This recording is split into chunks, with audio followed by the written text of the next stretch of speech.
আসসালামু আলাইকুম, কেমন আছেন সবাই? মুই আলহামদুলিল্লাহ অনেক ভালো আছি।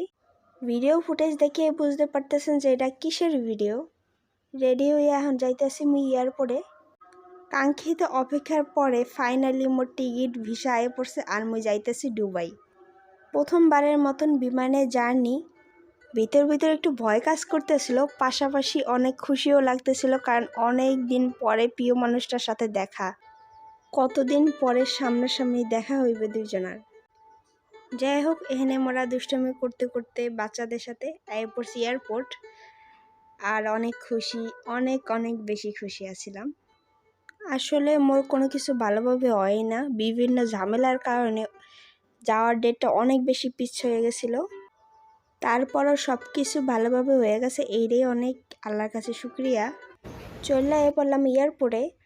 আর এখানে আইয়া চেকিং, ইমিগ্রেশন সব কমপ্লিট করে ভিতরে চলে পড়ছি। আলহামদুলিল্লাহ কোনো সমস্যা হয় নাই। দুবাই আহা বরাবরই মোর লাগে একটা স্বপ্ন আছিল। দুবাই যামু, ঘুরমু, প্রিয় মানুষের লাগে দেখা করমু।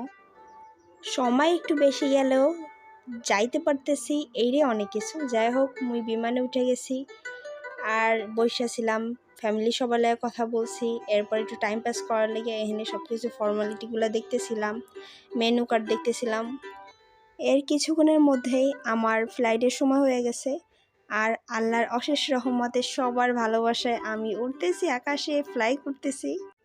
উড়তেছে তো বিমান, কিন্তু আমার মনে হইতেছিল আমি উড়তেছি। অনেক খুশি লাগতেছিল, কত যে আনন্দ, কত যে খুশি। এই একই এয়ারপোর্টে কতবার আসছি আর কতবার যে কান্না করছি প্রিয় মানুষটারে দূরে পাঠাই না লইয়া। আর আজকে ফাইনালি আমি যাইতেছি আমার প্রিয় মানুষটার কাছে।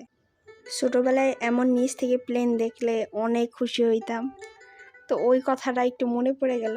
যাই হোক, এখান থেকে আমি একটা ওরিও বিস্কিট নিয়ে দিয়েছি। মজার ব্যাপার হইলো, এই ওরিও বিস্কিটটার দাম 5 দিরহাম, যেটা বাংলাদেশি টাকায় হিসাব করলে 175 টাকা চলে আসে। এখানে মুই আবার টাইম পাস করতে আসছিলাম গেমস খেলতে খেলতে। এর কিছুক্ষণ পরে সন্ধ্যা হয়ে গেছে। এরপরে মোর ইফতারি চলে আইছে। রোজা আছিলাম, পরে এখানে মুই খেজুর দিয়া বিসমিল্লাহ কইলাম। ইফতারিটা আর কি শর্টকাট ওয়েতে সারছি। খেজুরটা বেশ মজা ছিল। ওই দিন আমি অনেক অসুস্থ ছিলাম, তারপর আল্লাহর কাছে অনেক অনেক শুকরিয়া, আল্লাহর অশেষ রহমতে রোজাটা কমপ্লিট করতে পারছি। এই ছোট্ট কৌটোয় পানি দিছে, ওইটা খাইলাম। সবই ভালো ছিল, কিন্তু এইটু পানি দেখা মোর মনটা একদম একটু দুঃখী হয়ে গেছিলো। তখন মনে মনে ভাবছি যে কি কারণে মুই পানি আনলাম না। তো যাই হোক, এখানে মোর 175 টাকা দামের মুই ওরিও খাইতেছিলাম। ওরিওটা বেশ মজা ছিল, মোর ওরিও বিস্কিট অনেক বেশি পছন্দ। পরে ওই বিস্কিটটা আমি এনজয় করতেছিলাম আর বাইরের ভিউটা দেখতেছিলাম। একটা সত্যি কথা হইল, খুশির যে সময়টা আহে না আমাদের লাইফে, যে কোনো কিছু, ওইটা মনে হয় সময় খুব দেরিতে আসে। মানে একটা ঘন্টা, একটা মিনিট মনে হয় বছরের সমান। কতভাবে যে সময় নষ্ট করার চেষ্টা করছি, কিন্তু সবই বৃথা। একবার গেমস খেলি, আবার কিছু টাইম ঘুমাই, কিন্তু সব কিছুই বৃথা। সময় কাটতেই আসিল না একদম। একটা ভালো দিক মোর, মুই যেখানেই যাই এখানেই মোর একটা বন্ধু হয়ে যায়। তো মোর ফ্লাই টাইমে মোর একটা বন্ধুর সাথে দেখা হয়েছে।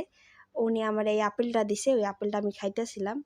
আপেল যদিও খাই না, তবে ওই সময় অনেক মজা লাগছে আমার দ্বারে। ওই আপেলটার অর্ধেক আমি ফ্লাই টাইমে খাইছি, বাকি অর্ধেক আমার ব্যাগে করে নিয়ে আসছি দুবাই। মুই খালি বারবার দেখতেছিলাম যে নিচে দেখা যায় কিনা কোনো ঘরবাড়ি বা এরকম কিছু সাগর। আপেল খাওয়া শেষ করে মুই ফ্রেশ হইতে চলে গেছি, কারণ বেশি সময় নাই দুবাই যাওয়ার।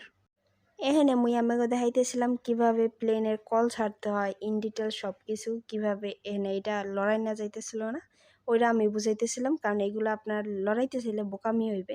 এখানে বিভিন্ন রকম টিস্যু আছে, আপনার যেভাবে পছন্দ ওইভাবে। আর এখানে ফ্ল্যাশ ছিল, অনেকে ফ্ল্যাশ চিনে না। এইটা একটা বোর্ডের মতন, যেটার উপরে বাবুকে ডাইপার চেঞ্জ করা যায়। এবারে মুই আমাকে দেখলাম বিমানের ডাস্টবিন, যেটা অনেকেই খুঁজে পায় না। যদিও মুই প্রথমবার জার্নি করতেছি, তারপরও এইসব সম্পর্কে মোর একটু ধারণা আছে।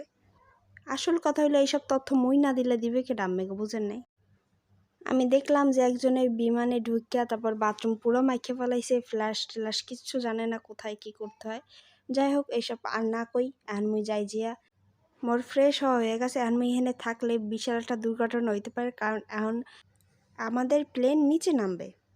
যাই হোক, আমি অনেক বেশি খুশি আসছিলাম এই যে নেমে গেছে প্লেন। কত বেশি খুশি মুই। গুটি গুটি পায়ে করে নামিয়ে গেলাম নিচের দিয়ে। এখানে একটা ভাইয়ারে কইলাম, ওই ভাইটা মোরা অনেক হেল্প করছে, ভিডিও করে দিছিল একটুখানি, যেটা আমি ব্লগে অ্যাড করে দিছি।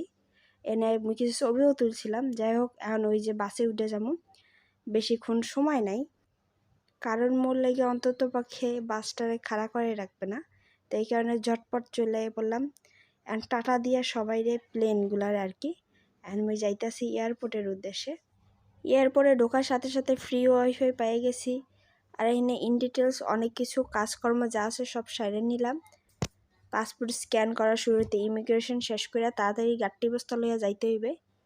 এনে মুই আবার চেকিংয়ে মোর ব্যাগটা দিছিলাম, ওইটা নিয়ে নিলাম। এবারে যা মোর ব্যাগপত্র যা আছে সবগুলো নিয়ে মোর বেরোইতে হইবে তাড়াতাড়ি ঝটপট করে। এটা দুবাই এয়ারপোর্ট না, এটা হলো শারজা এয়ারপোর্ট। তবে এই এয়ারপোর্টটাও বেশ অনেক বড় আছিল। এই সব ব্যাগপত্রের মধ্যে দিয়ে মোর ব্যাগপত্র গাট্টি বস্তা সুন্দর মতন গোল করে আমি বাইরে পড়ছি। বাইরে এর সাথে সাথে দেখলাম মোর জামাই আয়ে পড়ছে ফুল নিয়ে মোর লাইগা। অনেক দিন পরে দেখা, অনেক ভাল লাগছে, আল্লাহর কাছে অনেক শুক্রিয়া। মুই মনে করি মুই পৃথিবীর মধ্যে সুখী একটা মানুষ, কারণ সব কিছু পাইছি আল্লাহর রহমতে। মুই এইটা মনে করি মুই যেটা পাইছি এটা অনেকের কাছে স্বপ্ন। এই তো আজকের এই এত বড় একটা জার্নি, এত বড় একটা ভিডিও ব্লগ আপনারা সবাই ধৈর্য নিয়ে দেখছেন, অসংখ্য ধন্যবাদ। সবাই ভালো থাকবেন, সুস্থ থাকবেন, আল্লাহ হাফেজ।